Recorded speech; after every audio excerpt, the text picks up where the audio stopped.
What's the dumbest thing you have ever believed? For the longest time when I was young I believed getting new training shoes made you run faster. As soon as I got a new pair I'd go outside and have my distance set between two lampposts. I'd swear it felt like I was quicker with every new pair. This is great. You were probably right. Not because of the shoes, but because your legs were getting longer. If you swallowed watermelon seeds they'd grow in your stomach. My brother and his friends said that to me once while eating watermelons. Me being very young at the time believed them and got scared because I swallowed some seeds. For about a year after I thought that my testicles were watermelons growing inside me. Not me but my friend. He believes, still to this day, that all bus stops are sanctuaries and that you can commit any crime and not be charged. As long as you are in the confines of the bus stop. Mind you, we are both 27. I have no idea where he got this from. But when pressed about it, his answer is always this. Dude. That's why you see so many people at bus stops shooting up heroin and smoking crack meth. They can't get in trouble there and if they OD, the ambulance knows right where to go. To which my response is, you're an idiot. Drew Gus aside. What if someone murders someone else at a bus stop? Are they still free to leave? Him. Dude, I'm not gonna ducking argue semantics over this. Just look it the duck up. Ducking Google it. Bus stops are sanctuaries. Then googling it only reaffirms his belief because there's not some very specific webpage that explicitly says that crimes are still crimes at a bus stop. See man. I ducking told you. If I was wrong it would be on the front ducking page of Google. When I was like 5 or 4. I strongly believed that it wasn't people growing up that caused their clothes not to fit in anymore but it was clothes becoming smaller and tighter by themselves. I planned to keep a piece of my clothing and see how small it could get and whether or not it would vanish at the end. Well, we do say that shirt's getting too small for you instead of you're getting too big for that shirt. Great story. When I was small I lived in a small town by an oil refinery. My parents convinced me that if you fart on sight, it would explode. I was in kindergarten. We went on a class field trip there once, not much else to do in the middle of nowhere. And I felt the gas building in my gut. I didn't want to kill everyone. So I grew quite stressed. I realized that I would need to take extraordinary measures to prevent catastrophe. So I spent an embarrassingly long amount of time with my hand down my pants, blocking my fart. Edit. It really doesn't help that gas leaks can cause explosions. Careful now. He's a hero. When I was young I didn't realize that the car indicator was manually controlled by the driver. I thought the car just knew where you wanted to go. A lot of drivers around here still believe that one. There was a light-up fountain near where I lived when I was a kid. The lights changed color and everything. It was pretty awesome for a kid. My dad told me that a tiny little man was sitting in a tiny little room under the fountain. And he just sat there switching lights on and off. I believed him for years. Edited to add that my dad will be thrilled to know that his bulletary got gilded. Thank you. Something about tiny men parents love saying. Mine was there was a tiny man in the stereo controlling the music. That the moon or sun follows me every time I'm in the car when I was little. And it's still the case, believe me, the sun and the moon follow me everywhere I go. That Robin Williams and Robbie Williams were one and the same person. He'd wear his old man mask when he was acting for a movie. And his normal version as the musician. Might have gotten confused after watching Mrs. Doubtfire as a kid. Believed this far longer than I'm willing to admit. I thought Michael Jordan and Michael Jackson were brothers. When I first learned what sex was, I didn't realize people did it for fun. I thought it was just a very clinical, boring thing people did when they wanted children. So yeah, there's that.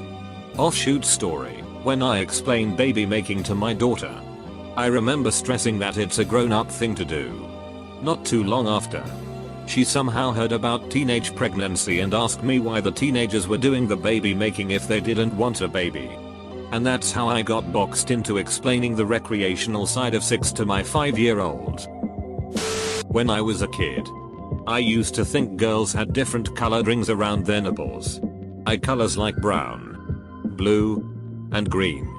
I thought that bobs were perfectly round with centered nipples, like headlights. I was absolutely appalled the first time I saw adult bobs. I got over it, though. When I was really little, I really thought the world was in black and white and suddenly became color at some point. I knew that the actors on TV were real people, so they must have lived back when the world was grey. This was backed up by evidence of black and white photos in the family album that also then turned to color photos as people got older. The Wizard of Oz shows the point where we went from black and white to color. My sister told me when I was really young that if I used girl shampoo or shower gel I would turn into a girl.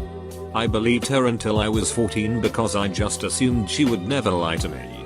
Which is also a dumb thing to believe. God, if only it was that easy. That several meant 7. I thought a few meant 13. My grandpa had given me a few sunflower seeds, so I counted them so I would know how many a few was. Later I couldn't understand why my mom got so mad at me for taking 13 cookies when she said I could have a few. I was a solidly grown-as adult before it came to my attention that narwhals are actual animals and not mythical creatures. Eater, OMG, I feel so validated and supported. Thank you, Reddit. If it makes you feel any better, the first time my kids saw camels they were absolutely floored that they were real creatures and not made up like unicorns. It was an interesting talk later when we discussed other animals and which ones actually existed and which didn't. And no, my kids aren't city kids. They spent an above average time on farms growing up. Batman was named Batman because he was raised by bats.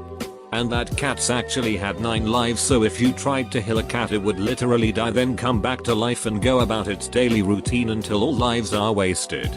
Believed all this shit during up until my teens. How many cats did you heal so you could watch the resurrection? That when they had an ad for an upcoming sport event, the footage they showed was from the future. For some reason I thought all TV was live. So that meant that previews were from the future. I blame having older brothers. I'm right there with you, man. I for real thought all TV was happening right then and there. And those assholes that kept interrupting with the same commercials. Why didn't they choose a different one? Putting batteries in a flashlight backwards sucks light. Thanks, Grandpa.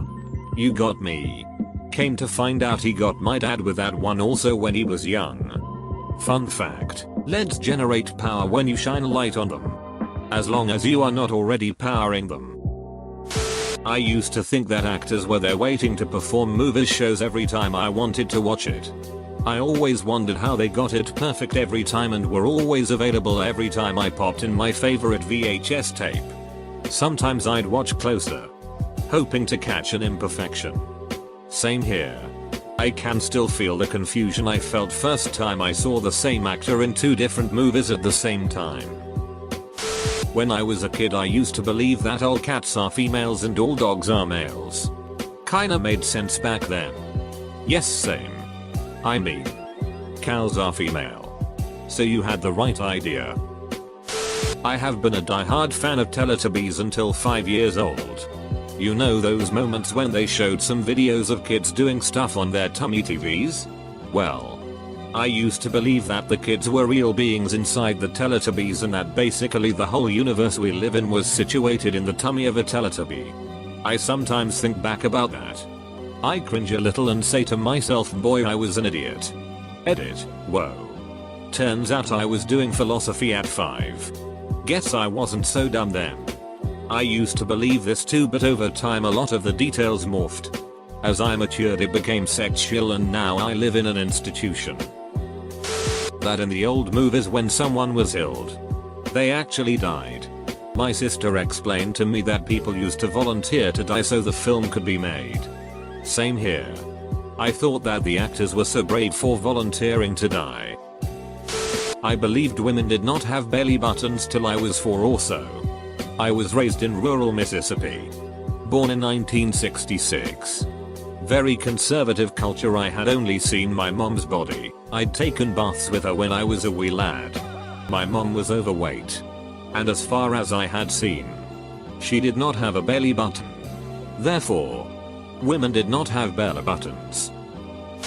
That dad squirted out orange juice out of their nipples. You never asked to have some? I recently found out rain gear actually exist. I am 26. Fair, this one's hilarious.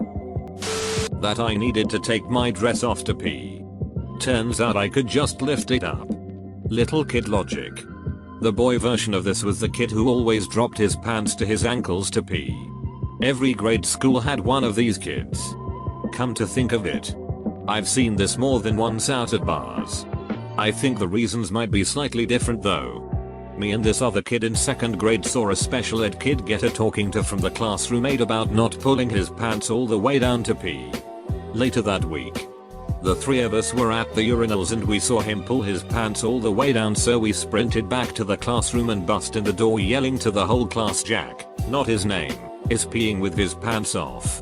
We got in trouble and I was confused because I thought I was doing the right thing since he was told not to do that. When you have sex, the guy puts his thing between the girl's tits and somehow sex happens. I only realized I was wrong when in 6th grade science it didn't make sense fish could do this underwater. This same day I became a man. I hate to point out the obvious, but another nail in the coffin of this idea is that fish don't have tits. Oh yeah? Tell that to mermaids.